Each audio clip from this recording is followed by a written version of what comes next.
So the unions are popping off, guys. UAW, we talked about them. They're making progress.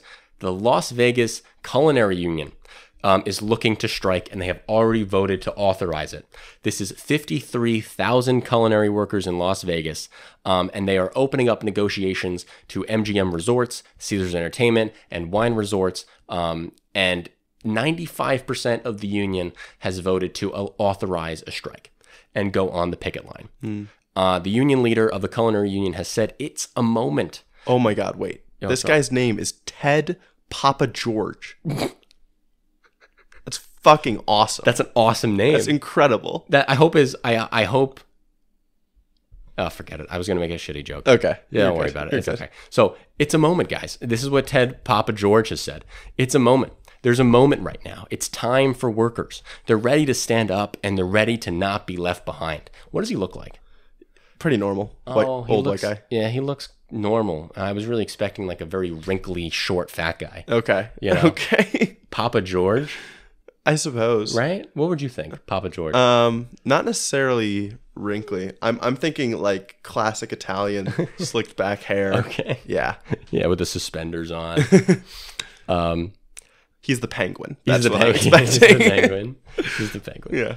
Yeah. So Culinary Union authorizing going on strike if necessary. We got UAW kicking butt. Union elections are also rising and rising fast. They have been on the decline since about 2015. 2022 was actually one of the worst years for number of union elections, but 2023 has seen some massive changes, and I want to give us some props because we called out exactly this. We knew this was going to happen because we have seen 36 petitions for union elections since early September. Wow. What happened in early September, Ben? The CEMEX decision by the NLRB, which we covered in early September. No mainstream news covered it. None of the lefties on YouTube covered it. We covered it. So what was the CEMEX decision? The CEMEX decision ruled that if a company breaks the law in a way that warrants throwing out the election results, the board can order the company to recognize the union and start bargaining. Yeah. Well, this scared companies so much that we have seen 36 union petition elections in the last month. Wow. That's more than the entirety of 2022.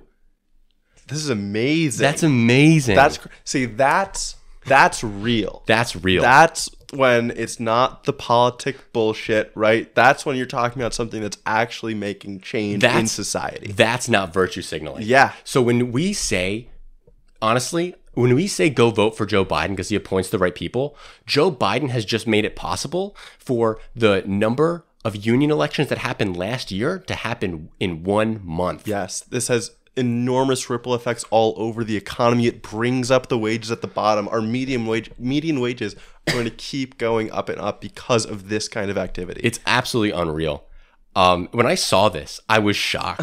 I was like, holy shit, this is exactly what we were expecting to see from the decision. Yeah. And it didn't take long for it to even happen. Not at all. Oh, that's fantastic. Isn't that just beautiful? Yeah. It's good to see like they've honed in on giving it just the right amount of stick, right? This is the right amount of incentive to say, we're not going to mess with unions. These union organizers can feel a little bit more courageous, right? And motivated to get out there because they know that even if they're struck down, the law is now on their side to have the union voted on anyways. And they're supported. The unions feel supported by the federal government for the first time in a long time. Yeah. The unions actually feel like the president and the president's administration has their back, and it's because he does. That's Which awesome. I never thought I'd be saying about Joe Biden, but here we are, guys. It's a great day. Yeah.